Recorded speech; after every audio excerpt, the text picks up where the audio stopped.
Guys, busy day today. So, inayos ko yung pag-moving namin sa new condo. Tapos, hiring a kasambahay. Saka pag-i-impake ng mga things na ililipat namin.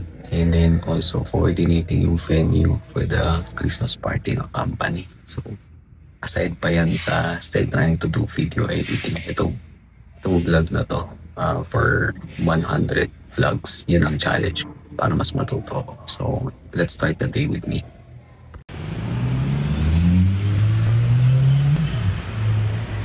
So guys, ito naglalakad na ako. I'm trying to do alternate morning walks. So kung hindi ako naglalakad, baka konting wait sa bahay. Yung CGM natin, currently 110 ako. I think it's because I ate a lot of blueberries last night. So medyo iwasan natin yung sweets na yun. Ayun yung CGM ko. Yeah.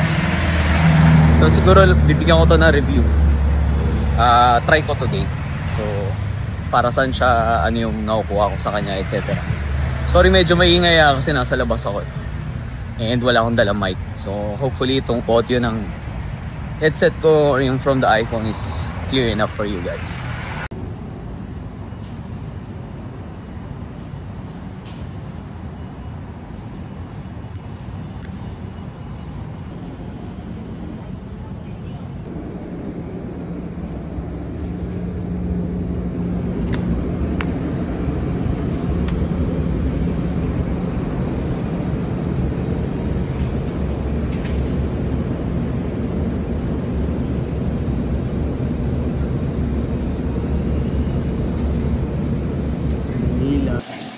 Naglilik na rin yung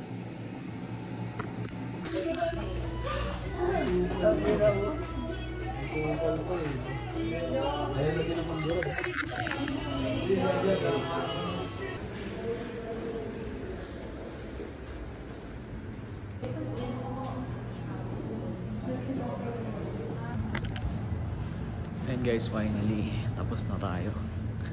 Medyo nagtagal tayo, so pauwi na tayo na 3 hours, more than 3 hours.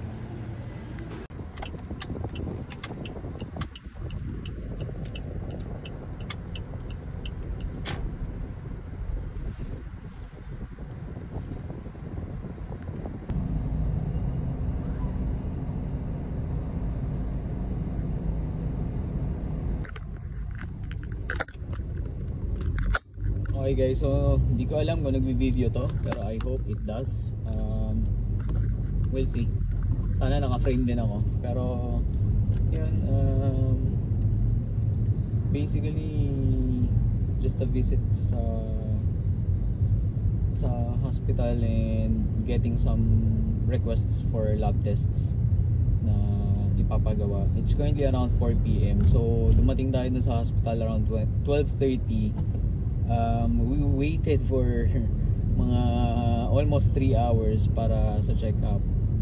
Siguro yun ang downside minsan dito sa Pilas pagka magpapakonsult kayo, no? Hindi guarantee na private doctor ka or public doctor ka, ganun, masaserve ka kaagad. So depende, case to case basis talaga. Siguro ano ba masasabi ko, ang medical card costs around 40,000 per year.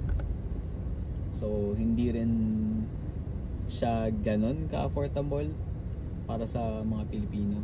Ano lang to, mga thoughts ko lang about medical stuff here in the Philippines. Hindi ko alam kung nagre-record. Nagre-record. So hindi rin siya ganun ka-accessible para sa normal na Pilipino. Ano pa ba masasabi ko? Yun lang naman siguro. I'm getting tested for almost everything. Tip ko pala sa inyo, sa mga nagkakaedad na dito, kagaya ko syempre, do regular blood works. So yung sodium mo, yung cholesterol mo, yung fasting blood sugar mo, yung ano pa bang maganda, SGPT, SGOT, which is your liver profile. Ano pa ba? HbA1c yan, para sa dugo mo yan, yung sugar sa dugo. So yung mga yun guys, marami kang pwedeng ipatest for sa blood mo para maagapan mo yung sakit. Hindi ko to sinasabi because I'm having the perfect health.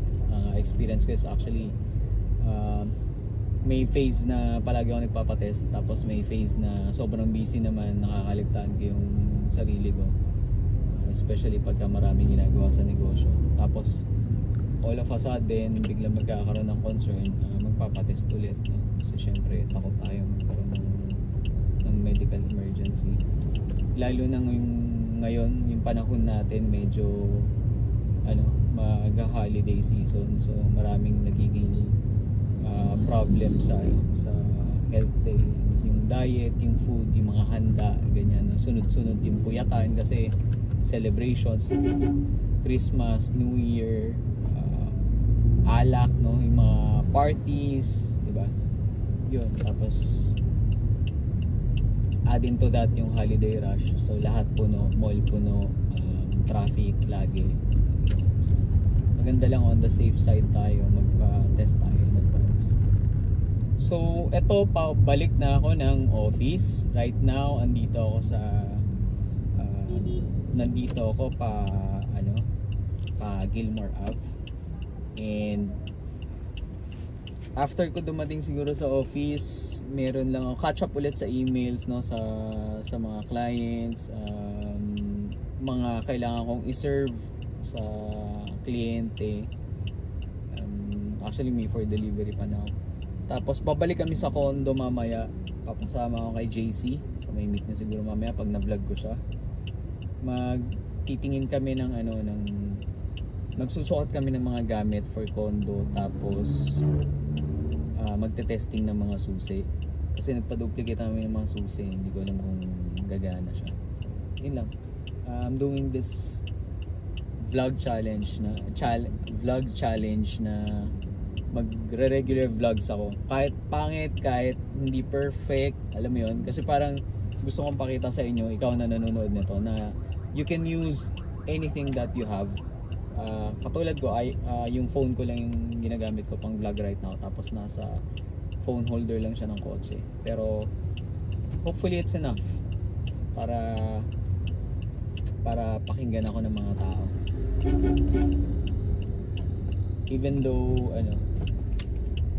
even though wala akong mic. So I hope na yung onboard mic natin is enough para mapakinggan nyo ako or maintindihan nyo ako. Yun lang.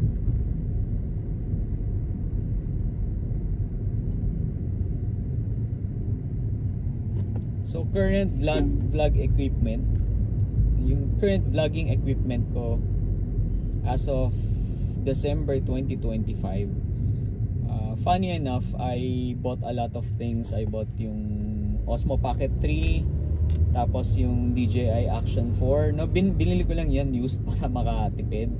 Tapos I also bought yung S24 FE ng Samsung, pero nung habang tumatagal, ang napansin kong consistent na ginagamit ko dyan is yung iPhone na gamit ko, which is ever since naman iPhone talaga ang main phone natin. Ang second mas nagagamit ko is the Action 4, yung action camera ng DJI. So surprisingly, yun yung madalas magamit instead na yung Pocket.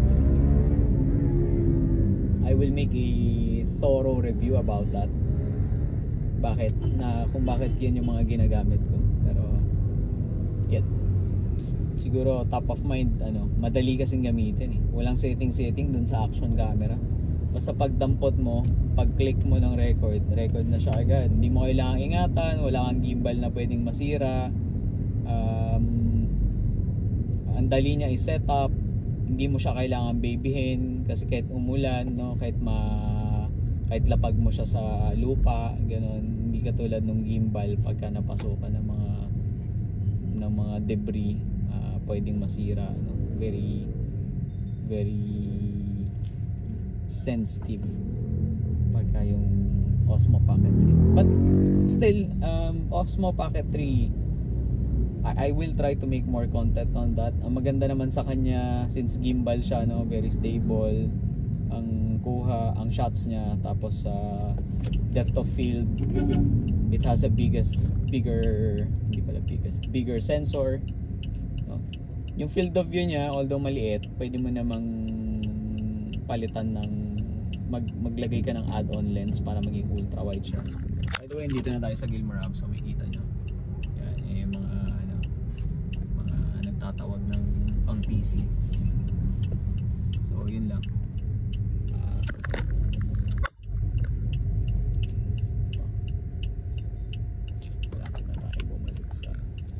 Hindi ko alam talaga guys kung naka-frame to na maayos, pero I hope na maayos yung framing ko dito.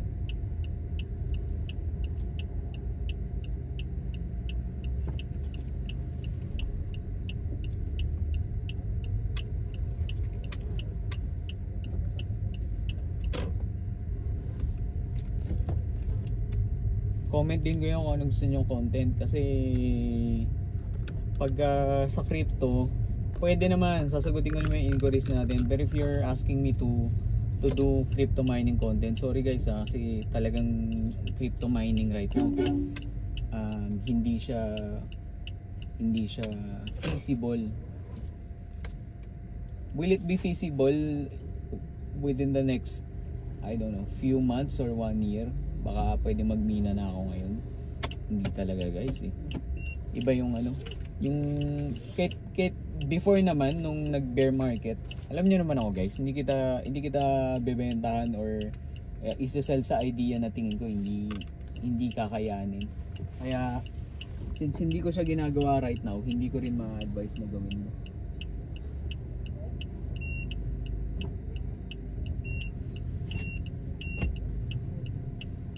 So yun lang. I will catch you guys later guys, ha. Ano lang muna tayo, papark lang ako.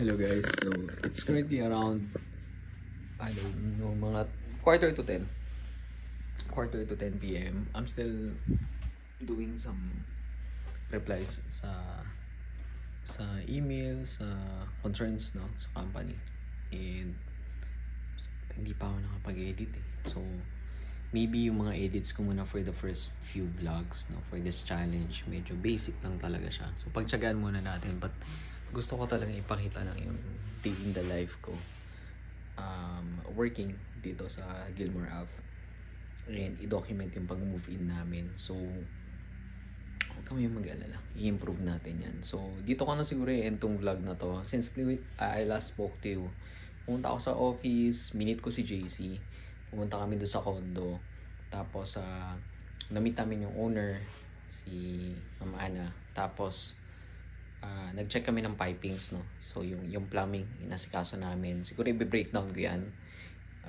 step by step na nangyari, paano kami naghanap, saan namin naghanap, magkano yung rent, yada, kung ano pa yung mga ibang inayos namin sa condo, saka siguro yung mga tips, yung mga learnings ko, no, when moving into condo, ano yung mga kailangan i-check, etc.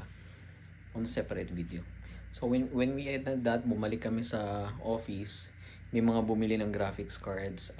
Since 6 PM lang yung store, nag-late closing kami, tapos pinakain ko na lang ng dinner yung mga nag-overtime, and yeah, after that pumunta ako sa Chinese takeout place dito lang sa Gilmore Ave din. So papakita ko yan one of these days, sayang hindi ko na videoan.